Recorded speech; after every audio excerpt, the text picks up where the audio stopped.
Di Gedung Putih, Presiden Eisenhower menantikan kedatangan tamu beliau.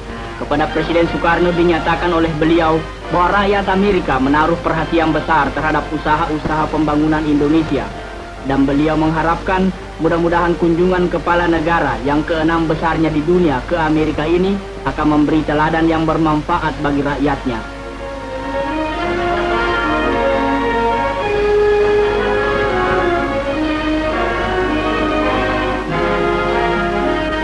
Kemudian Presiden Eisenhower berkenalan dengan Guntur dan selanjutnya menjamu tamu-tamu beliau untuk bersantap siang. Dikala itu Presiden Eisenhower mempersembahkan sebuah mangkuk perak tiruan asli daripada buatan Paul Revere, seorang pandai perak yang besar jasanya dalam revolusi Amerika dahulu. Presiden Soekarno yang sangat menghargai para pemimpin revolusi Amerika pernah memuji Paul Revere dalam pidato beliau di konferensi Bandung tahun yang lalu. Suatu hadiah yang dipandang tepat, dan sebaliknya Presiden Soekarno menghadiahkan sebilah keris kepada Presiden Eisenhower.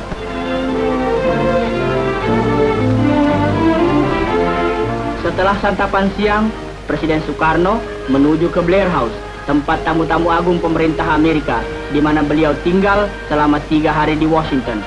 Di gedung tersebut melambai sang Dewi Warna dan bendera lambang kepresidenan Indonesia.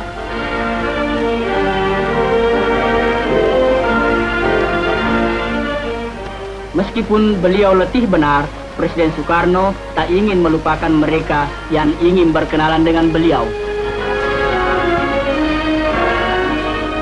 Esok harinya, Presiden Soekarno mengunjungi Taman Pahlawan di Arlington, negara bahagian Virginia, dan sejenak mengheningkan cipta untuk arwah pahlawan Amerika yang tak dikenal.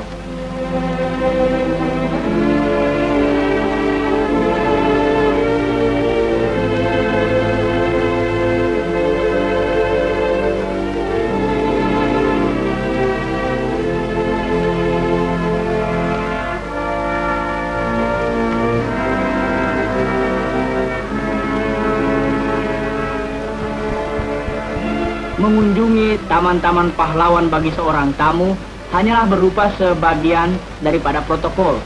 Tapi di sini, di Mount Vernon, di makam George Washington, upacara ini lebih pribadi daripada kunjungan resmi.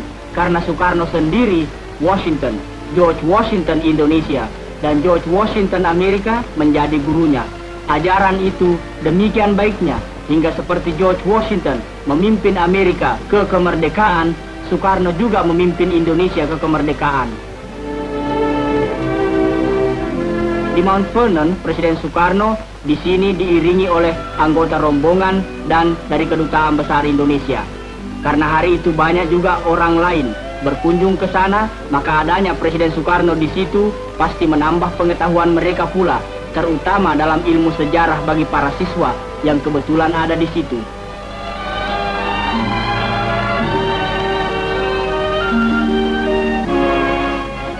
Kembali di ibu kota, Presiden Soekarno mendapat penghargaan istimewa ketika beliau berkesempatan berpidato di hadapan sidang gabungan Kongres Amerika Serikat. Beliau disambut oleh Ketua Dewan Kongres, Sam Rayburn, dan Wakil Presiden Nixon, dan para tokoh rakyat Amerika lainnya. Setelah mengucapkan terima kasih, Presiden Soekarno menyampaikan salam rakyat Indonesia.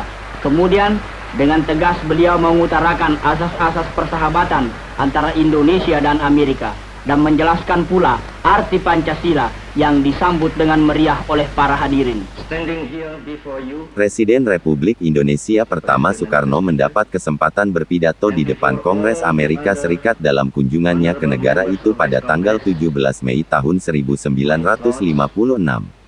Dalam kesempatan tersebut, Soekarno memperkenalkan dasar negara Pancasila, dan setiap menjabarkan arti masing-masing sila dia disambut tepuk tangan meriah dari hadirin. Saat deklarasi kemerdekaan kami pada Agustus tahun 1945, kami melampirkan dalam pembukaan konstitusi kami, Pancasila, kata Soekarno. Panca berarti 5, sila berarti prinsip. Pancasila adalah 5 prinsip panduan dalam kehidupan berbangsa kami. Mungkin Anda sudah tahu apa itu Pancasila. Ini merupakan 5 prinsip bagi bangsa kami, yaitu, pertama, percaya kepada Tuhan.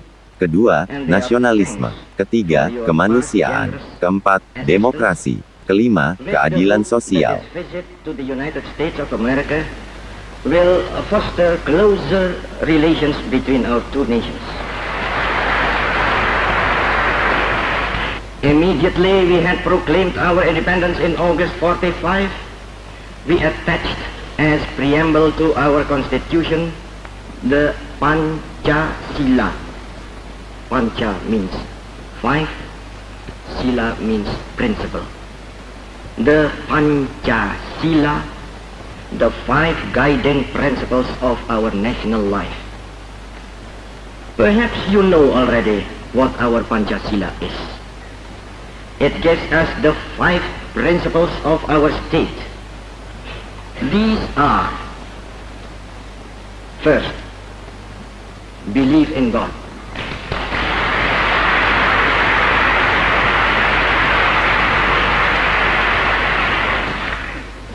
Second, nationalism. Third,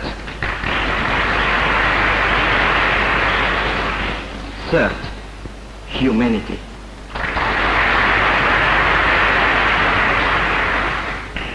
Fourth, democracy.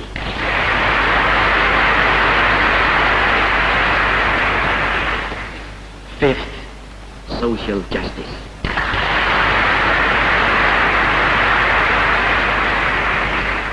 May God give us, America and Indonesia, the best friendship which has ever existed between two nations. Thank you.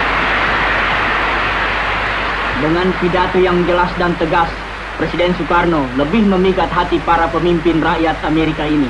Dan sekali lagi mendapat tepuk tangan yang gemuruh ketika menyelesaikan pidatonya. Dengan acara yang begitu banyak, Presiden Soekarno sebagai seorang yang menaruh minat besar dalam seni lukis, sempat juga mengunjungi National Art Gallery yang terkenal di Washington ini. Guntur turut juga.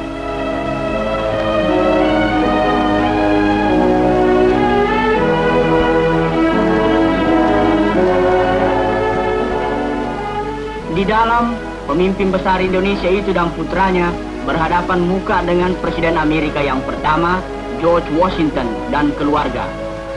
Masih banyak tempat-tempat lainnya yang perlu dilihat di Washington, tetapi 3 hari saja tidak cukup.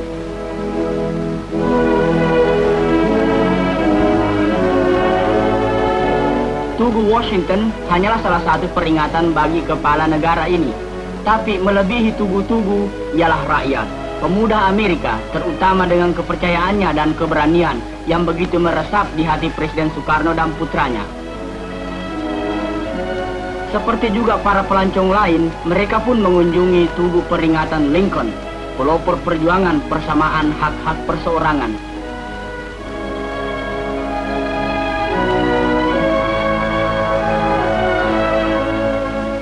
Dari sini nampaklah pula tugu peringatan Jefferson, seorang pemupuk dasar persamaan. Kunjungan ke pusat yayasan Islam juga termasuk acara selama 3 hari di Washington.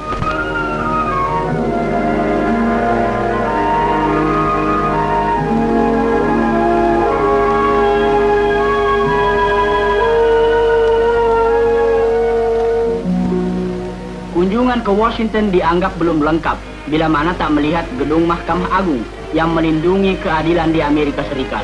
Persamaan, keadilan di bawah undang-undang hukum. Sorenya diadakan resepsi bagi kalangan diplomatik di Kedutaan Besar Indonesia di Washington, dan juga pertemuan ramah tamah dengan masyarakat Indonesia di ibu kota ini.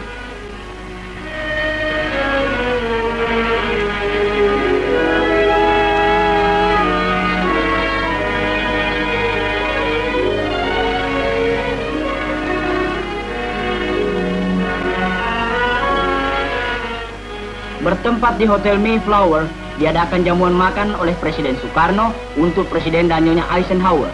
Nampak di sini Menteri Luar Negeri Indonesia, Ruslan Abdul Ghani, Nyonya Noto Widikdo, Presiden dan Nyonya Eisenhower, Presiden Soekarno dan Duta Besar Indonesia Mukartonoto Widikdo dan para tamu lainnya.